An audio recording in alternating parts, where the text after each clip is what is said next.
അനശ്വര പോരായിരുന്നു, അതിൽ ഒട്ടും പോരാ. നേരത്തെ ആസിഫ് അലിയുടെ സിനിമയിൽ കൊള്ളായിരുന്നു, പക്ഷേ ഇതിൽ കൊള്ളൂല. എന്തോ ഒരു പോരായ്മ അതിൽ തോന്നിയിരുന്നു അനശ്വര. അവളെപ്പോഴും അങ്ങനെയാണല്ലോ അഭിനയിക്കണം, അതുകൊണ്ട്. അനശ്വര രേഖാചിത്രം വെച്ച് നോക്കുവാണെങ്കിൽ അത്രയ്ക്ക് പോരാ.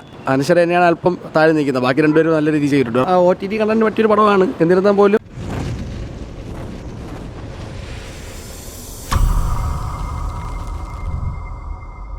ഫസ്റ്റ് ഹാവ് നല്ല കോമഡി ആയിരുന്നു. സെക്കൻഡ് ഹാവ് കുറച്ച് കുഴപ്പമില്ല, കൊള്ളാം, കണ്ടിരിക്കാം. എല്ലാത്തിനും നോർമലി കണക്കിന് കൊള്ളാം, പടം കൊള്ളാം, സൂപ്പർ പടം, കണ്ടിരിക്കാം.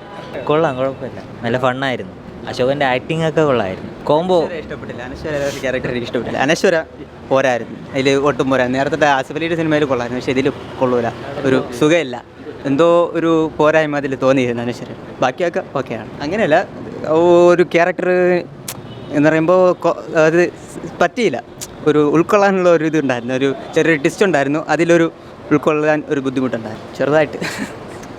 കുഴപ്പമില്ല, അവളെപ്പോഴും അങ്ങനെയാണല്ലോ അഭിനയിക്കണം, അതുകൊണ്ട് പിന്നെ.